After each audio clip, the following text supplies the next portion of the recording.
There's a way to neutralize someone arguing in bad faith. You agree with them completely, and you follow their logic until it collapses under its own weight. Societies do this too, except at that scale, you don't get to run it as a thought experiment. You have to run it in actuality. Let me explain what I mean. There's a well-documented phenomenon in debate and psychology. And if you've ever argued with someone who wasn't actually interested in getting to the truth, you've felt it firsthand. Logic doesn't land. Evidence gets rejected. The more clearly you make your case, the more entrenched they become. That's because they're not playing the same game you are. You're trying to find the right answer. They're trying to win. And those are not the same activity. So what do you do? One of the few counters that actually works isn't to argue harder. It's to agree completely. What if you just took their premise at face value and followed it further than they intended to go? What if you accelerated their logic until it arrived somewhere they couldn't defend? And because you're agreeing rather than challenging, they follow you there. They trust the trajectory. Right up until the moment, the destination becomes undeniable. At that point, something interesting happens. The person who was so certain, so dominant, so uninterested in nuance, suddenly needs nuance. They start to backpedal. They start to qualify. They end up arguing against their own premise to rescue themselves from where it led. You didn't defeat them, you walked them to the conclusion and let them defeat themselves. That's elegant, it's effective, and it works on exactly one person at a time. So why can't we just use it? Why can't someone deploy that strategy at the level of movement, a campaign, a country? The answer to that question is where it gets uncomfortable. The tactic requires three conditions: real feedback, a contained exchange, and an audience that witnesses the whole thing unclipped. Remove any one of those, and the mechanism breaks. In broadcast political culture, you don't get any of them. Exchanges get clipped. Context disappears. Agreement with an absurd premise becomes the headline, regardless of what you were doing with it. The tool that works so precisely at an individual level becomes a liability at scale, which means the logical conclusion can't be demonstrated. It has to be lived. At scale, there is no strategic deployment of this, no clever operator running the play from the outside. The only version available at that scale is the one where the absurd premise actually gets installed, actually gets handed power, and runs until the conclusion becomes undeniable on its own terms. Not as a debate moment, as a consequence. I want to be clear about something before I go any further. Observing that this is how it tends to play out is not the same as saying it should play out this way. This isn't about whether the warnings were right. Most of them were. It's about the limits of what warnings can actually do when the gap between the expert and the audience is wider than any argument can bridge.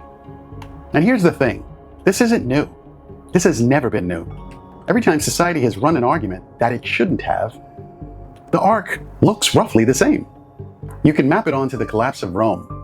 You can map it onto the catastrophic ambition of the Third Reich, a regime so certain of its own vision, so insulated from correction, that it had to be run to its conclusion before the world understood what the conclusion actually was.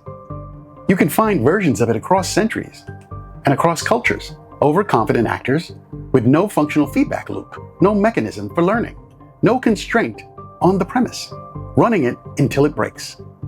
What follows is always some version of the same thing: exhaustion, cost, and a coalition that rebuilds, not around shared ideology, not around agreement on what caused it, but around a shared threshold.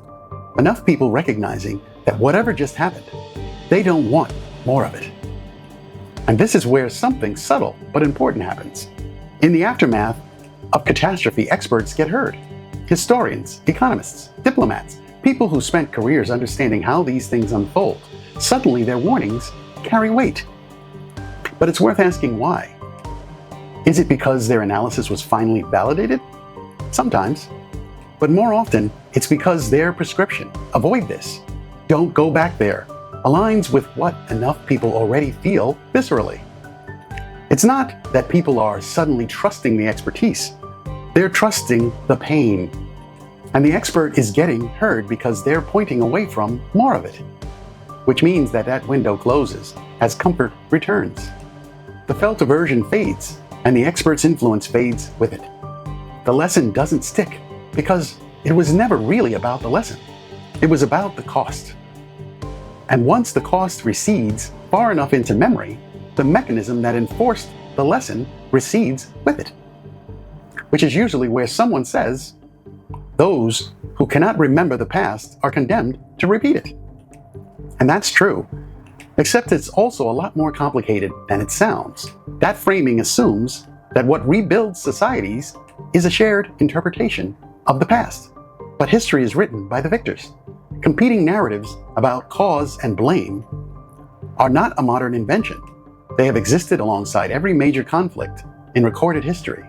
People who lived through the Second World War did not all agree on what caused it. They did not emerge with a single unified theory of what went wrong. What they shared was not a lesson. It was a cost. And that cost was so visceral, so immediate, so impossible to abstract away that it became the incentive for people who disagreed on almost everything else to find a way to coexist. Shared pain is a more reliable corrective than shared history. It doesn't require narrative agreement. It only requires proximity to cost. And it turns out that's enough.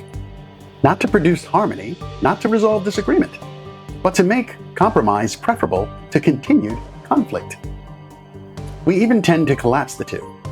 The aversion to conflict becomes so strong that any disagreement, even an academic one, starts to feel dangerous. We stop distinguishing between arguing about what caused the catastrophe and risking another one. And so we defer. We compromise on the analysis in order to preserve the peace, which is understandable. But it also means the actual lesson, the structural one, the one that might prevent the next version of this, often doesn't fully land because we traded the argument for the harmony before we finished having it. So where does that leave the idea that we could have learned this another way?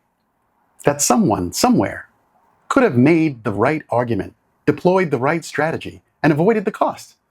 This is where I want to slow down.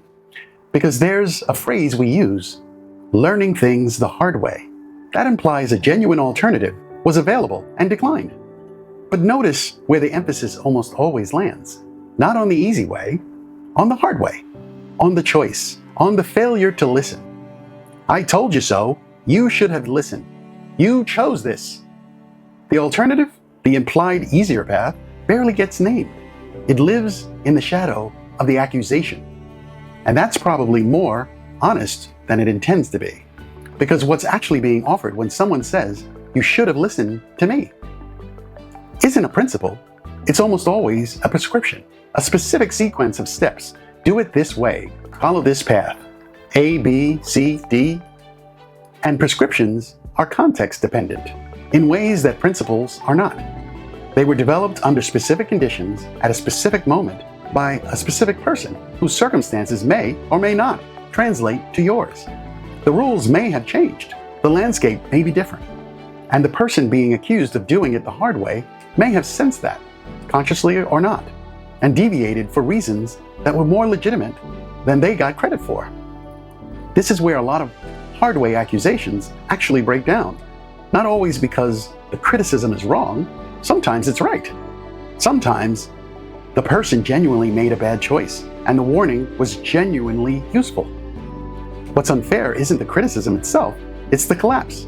The assumption that because they didn't follow the prescription and because they failed, the prescription was the thing that would have saved them. Those are two separate claims, and the second one rarely gets examined. There's also a version of this that never gets examined, when someone ignores the prescription and succeeds. The critic doesn't come back to revise their position.